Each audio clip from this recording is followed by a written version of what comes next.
Okay, so it's time for the sanding. I'll still be able to sand later, but I want to get the main coat now. You can see I'm using, these are actually those things you buy for under rugs. You can buy these at a woodworking store. They're pads, but to me they're more expensive. They are thicker, they probably have a little better grip, but these, for what you pay for them, and you can get them anywhere, anywhere that, like a Home Depot or a Lowe's or any place that sells basically anything to do with rugs, because that's all they are, is the non-skid things that go under the rug. So I don't want to do too much on this, because that's the top, that's the tray number one, tray number two, and then this is tray number one. Again, I want to get rid of just some of the major stuff, but I do not want to go down into where those bug shells are. I want to keep those in there. Everything is going to stay inside there. I just want to get rid of just a very little bit of edge of roughness. I also want to take the sharp edge off of here, because this is going to be where people are, around and stuff. You just don't want a sharp edge on them. I want to flip it, and then I'm going to do the same thing to all the boards. I'll just go ahead and crank it out again on a picnic table. Again, not overdoing it.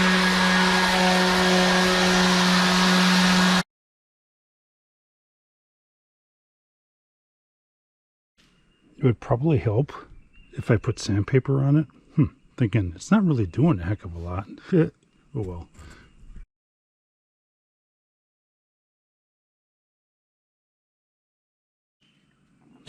That should work a little better, huh? 80 grit is what I'm going to start with. And then again, I'm going to be really careful, because I don't want to make it look like I sanded the edge. I want that to stay a little bit rugged on the end. And I can always keep on finishing it even after varnish. I can continue to sand it if I want, but I'd rather just keep it for this for now. Then I'm going to put varnish on it to basically seal in everything that I possibly can. We'll go. So do you see what I mean by not going too deep? If I were to go too deep, I'd lose that kerf. There's a saw kerf there. You can see it, right? So I took part of the kerf off, left part of the kerf, and then that, especially when I put varnish on there, that's going to now basically lock that in. And to me, that's what makes it look cool. Again, I'm keeping the bugs in there. I'm keeping the whatever is some dead weeds or something in there. And we're just going to keep right on going with that. I'm not going to do any more on this surface here at all. Otherwise, I would be all gone.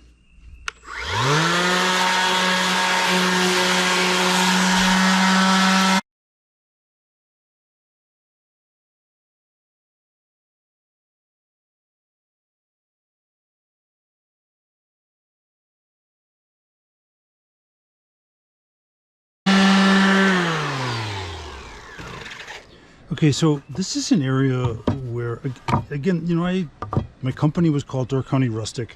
I built a lot of stuff, all self-employed stuff. And what happened was, over the years, you just kind of get a level of confidence that you know about where you want to go with stuff and what you want to do to get it to the point where you want it. And again, you can see just what I mean by that. Before, that was kind of a grayish board, but now I've got some gray, some lighter. In fact, I was noticing it was pretty cool. I've been starting to see some red come out in there, and that's that cypress type of thing. And again, you can see you've got the tones going on here. I kept those bugs in there. They're going to stay. And even on the edge, I was able to get rid of the gray on the outside, but keep some of the gray on the inside, the deeper pockets. Again, I got rid of the edge that the jigsaw had made, but I didn't round it so that it made it look like a round over. I just made it look like, I don't know, maybe somebody would have done it 100 years ago. And then, in fact, remember, this wood is like at least 100, if not 200 years old from when it was cut. I even have some paint in there just to basically verify that this was, that's probably leaded, right? This was, from the tear down of a house or something like that in the Mississippi Valley. So there we got that, and I'm going to go ahead and do a couple more pieces. Here's my foot. Again, I've got kerf, right? That kerf was not made by the big round blade. That kerf was made by a bandsaw at the sawmill where I bought this stuff. And so I'm going to try to keep some of that. I've got some cuts from here. That's all fine. And then I think there's some really cool color that's going to come out here. We'll find out.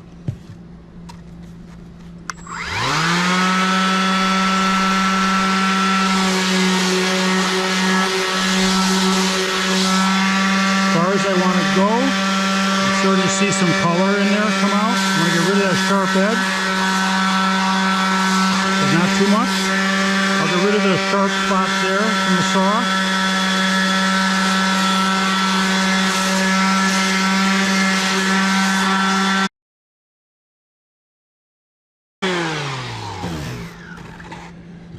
Again, that's the look I'm looking for. This was shaped like that, right? We got some cool, I think that may really come out nicely when I put the varnish on it. I've got a little bit of saw kerf from the bandsaw, and there we go on, that's the foot. And then now I'm going to do the leg or the pole.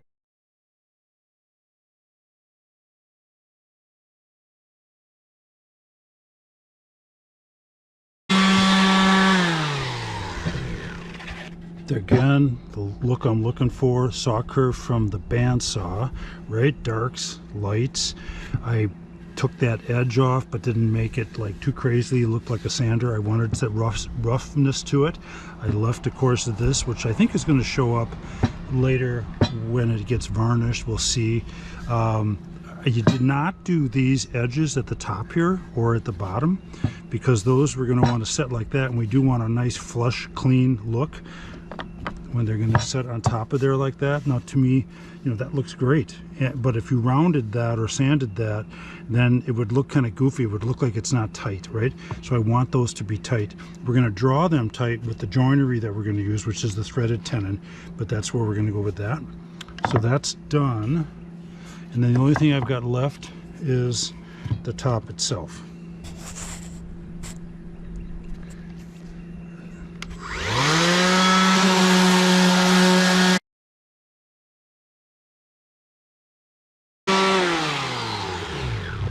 And if you recall, on the one end, I left the finish as it was. Again, that was probably done with a saw 100 years ago or something. That's basically what was there. And I'm going to still sand it, but I want to leave that roughness to it.